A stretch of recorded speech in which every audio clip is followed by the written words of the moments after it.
I guess questions and answers, yes? How long was your trip from home to...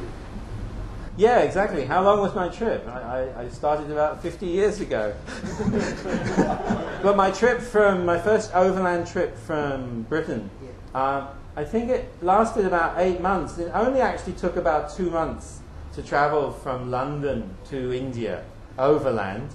And I took a bus from London to northern Greece, hitchhiked to Istanbul, and then from Istanbul got something that was called a magic bus, which was a bus from Amsterdam that was driving to India to sell itself in Kabul, in Kathmandu.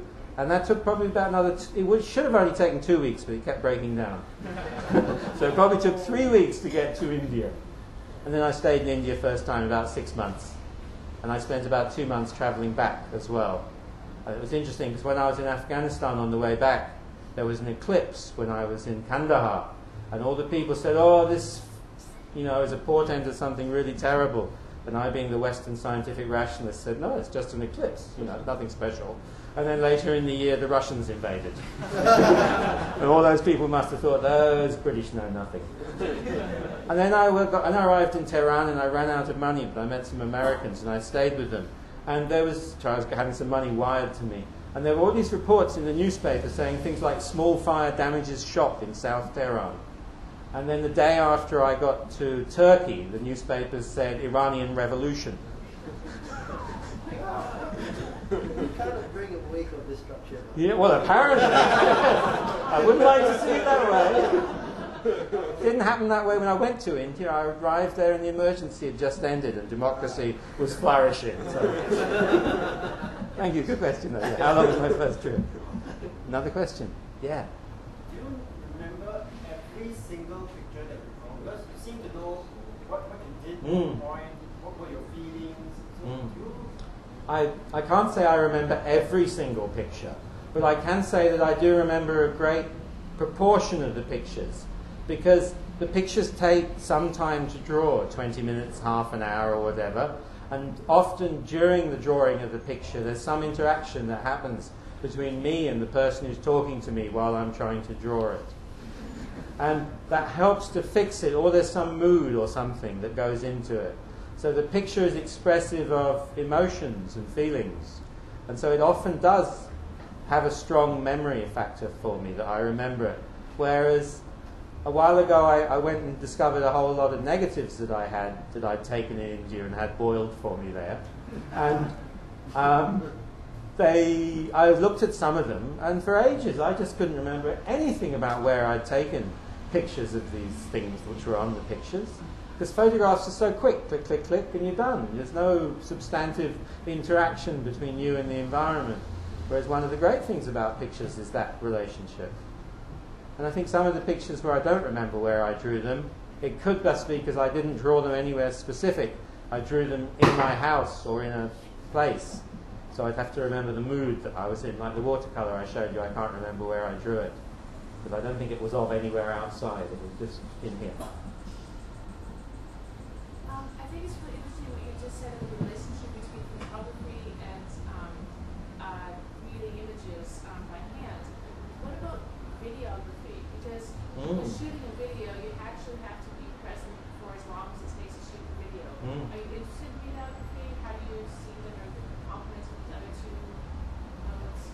Yeah, I mean, that's true. Yeah, video would also mean that you'd have a prolonged relationship with the place while you're doing it.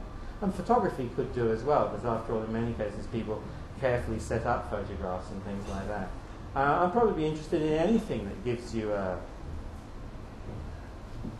relationship between yourself and the place while you're doing it. And yes, experimented a bit with videos. But I think I still enjoy the physicality of drawing and painting. So I think I'll stick with that a lot of the time.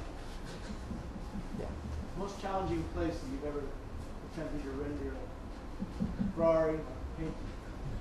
The most challenging place I've ever been.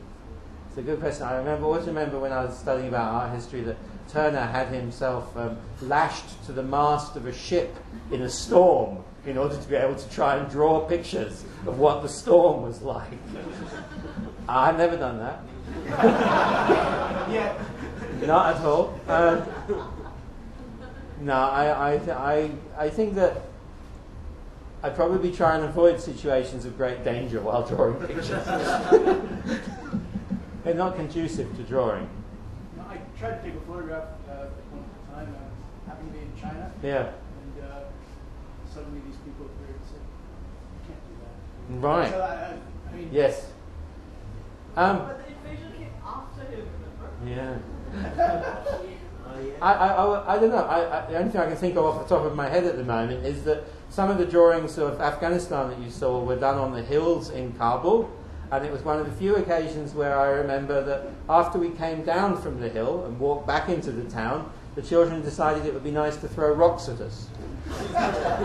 So that was one of the most dangerous drawings I ever did. Yeah.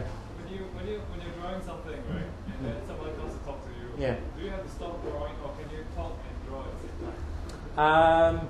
It depends sometimes on the kind of medium that I'm using. If I'm drawing a picture with a pencil or a pen, it's normally possible to carry on talking, although it changes the nature of the thing that I'm creating.